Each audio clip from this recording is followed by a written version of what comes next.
All right, guys, welcome back to another HiFix phone repair update. As you guys can tell, I am at my office. This office is where I do my credit consulting company. Just a commercial space that I rent out. It's been a year actually since I've been here too.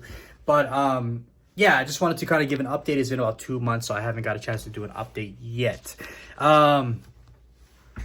So for those of you who don't know, I bought a business about exactly 1 year ago. It's currently June 17th, 2025. I bought portion of a business, of a phone repair shop, and I bought it because I wanted to learn about, first of all, buying a business. I wanted to learn about, to get some mentorship, and I wanted to buy a cash flowing asset. When I help people with their credit, I tell them, hey, you can buy cash flowing assets such as businesses. I want to be able to speak from experience, not just from theory, which is why I bought the business. So I make these videos. It's supposed to be monthly videos, but it's been 2 months since I made my last one. So I make these videos to kind of share my journey so I can be a little bit more transparent with you, as well as other people can get value from it, hopefully. So currently, again, like I said, it's June 17th. It's been exactly 1 year since I bought the business. I'm going to share with you guys my numbers for the past 2 months.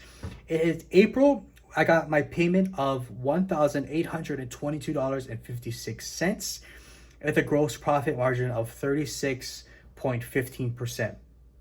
Now, just so you guys know, in terms of the gross profit margin, or excuse me, the net profit margins that I'm sharing with you guys, it's basically, there's the gross revenue, right? The gross revenue is maybe like 20, 25 grand, 30 grand.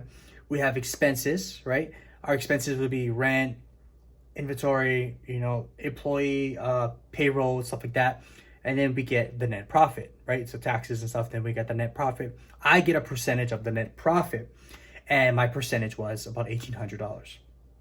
So when I talk about the percentage, the net percentage, I talk about net, the whole, not what I get, but the entire chunk I get, divided by the gross revenue. That's how I get that percentage. Okay, so in the month of April, we made about $1,822.56. In the month of May, I got paid $1,012.32 with the profit margin of 28.48%. It's a little bit slower because I think we're moving into summer, so that's why that's what it is. I recouped a total of $41.48, and I paid off a total of 35% of my initial investment. Now, that's pretty great, in my opinion, 35% for a whole year of owning a business. My plan or my mindset right now is to pay off the last of my loans. So right now, I have about $11,000, 11.1 to be exact, on how much I owe in personal, like my loans for the business. I want to pay that off by December. I believe we can do so. So once that's paid off, the reason why I want to pay that off is because I would pay less in interest. Once that thing is cleared, I can start pocketing the cash and putting it back to where I used to borrow to buy the business. So I use the funds from like my ATM company. I use funds for like savings accounts, things of that nature to buy a portion of the business. But I did take out $35,000 just to get a huge chunk of the company. The reason why I did it too is because now, once this thing is paid off, I'll have a $35,000 loan on my credit report that when lenders see, like, oh, this person borrowed 35 grand, he paid it off on time and in full, so it'll make my credit profile stronger. That's one reason. The second reason is once it's paid off, I'll pay less in interest. I'll calculate the interest at the end of all my payments too, but I can start pocketing a lot of that money back. So I'm hoping by December, everything will be cleared out, and then I'll be able to start pocketing the income, right? Just want to make sure it's good. Okay. And then on top of that, let's see what else I have in my notes. What I've learned here is customers are it's crazy, So being in retail, foot traffic matters, okay? We're in between a vape shop and a very popular tire shop. So foot traffic does matter, and my partner is really good at customer service as well as sales. So whenever there's like a mishap or something that happens, he's really good at fixing it. What I like is I like learning about how inventory works, dealing with customers. I think our business model is amazing.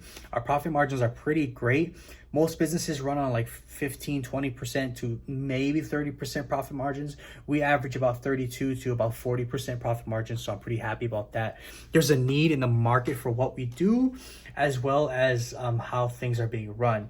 The thing I don't like though is I didn't buy enough of the business to make executive decisions. The one thing that does bother me is that I've been at the shop, in the business for about a year now, and nothing has changed. It's been running the same way that it's been running since I came in. So with that being said, nothing has changed. It's kind of being the same. I've recommended a lot of things like marketing, running discounts, running ads, getting influencers involved, like, just like having graphics,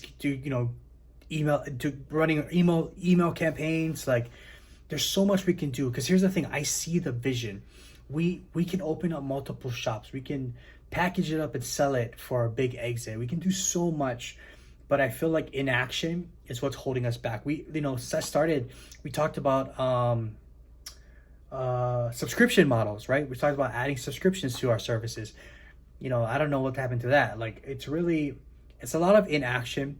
My business partner does have other businesses that he runs, so his mind is all over the place, which I understand.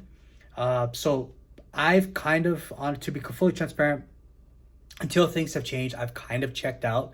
I'm just a technician at this point, because like I said, I don't have enough power in the business to actually make any executive changes. And no matter how much I try, it has to run up through him. And if he's not on board, if it's not his idea, it's not going to happen. But I'm not mad or anything. I've come to grips as to it is what it is. I'm just here to collect the income, and hopefully we grow the company slowly. But as of right now, these are the mistakes, the things that I don't like. I've read Cody Sanchez's book. It's like Millionaire something, and it talks about buying businesses. And I don't think if I went through this process, I would have understood the lessons she was trying to share in that book. Because as I was reading it, I realized, I made that mistake, right? And all I'm learning, all these lessons and experience I'm getting now, I'm just going to apply it to the next business that I purchase. And it's really good. I'm really blessed to have here. I'm blessed to have my business partner, because he's taught me so much. And I've learned so much just kind of being around him, like soaking up his knowledge. I just really wish that we could focus more on scaling and growing the business, but that's besides the point. And I'm very grateful. 3 reasons why I bought the business is, for one, my son's going to be going to school. When I bought the business, I thought my son will be going to school in about 2 to 3 years. I want a cash flowing asset that could pay for his school, which is why I bought this. 2, I want to teach people how to leverage credit to buy businesses like how I did. And I can speak from experience and what to look out for and what not to. So that's also the reason why I bought it. And the 3, I use leverage to do so. And the number 3 is just because I get to learn, right? I get to surround myself with another entrepreneur doing great things. And it's, really, it's just, I want to pay for experience, right? That's essentially why I'm doing this. So that's what I like. That's why I don't regret anything. I'm really happy with where I'm at. My final thoughts though is, if you're planning on buying a business, really do your research who you're working with, who's like going to be the main head of the business, because sometimes the owner could be the bottleneck, right? I would say just do your research, figure out if there's a need, what's the profit margins like, really dive into the numbers. But yeah, that's basically it. I want to give a message out to my son, Noah. It's funny because I think I just did one of these 1 year ago, and he had his first birthday. So Noah, you just had your second birthday. I really hope you get to see this one day. But you had your second birthday. You're surrounded by so much people you love, man. You're growing up so fast. It's crazy. I love you so much. I'm so proud of you. You're so smart, handsome, intelligent. Like, I just watching you grow, watching your mind work. Like, it's crazy to me. It's crazy to me. And you're the reason I'm doing all this. Man, you're going to be a beast when you get older. I'm just so grateful that God has blessed me with you in my life, and Dad loves you. And, I want to take all the punches so that I can pass you down the lessons so that you can be successful in life. And just know, no matter what, I will support you with whatever you want to do in life. As long as you chase your dreams, you never give up on your dreams, you chase the person you want to be, Dad will always support you. But with that being said, that's it. I'm excited for the future. Hopefully everything works out by December and then we can start taking up pocketing in our income. But yeah, thanks guys so much for watching, and I'll see you guys in the next update. Peace.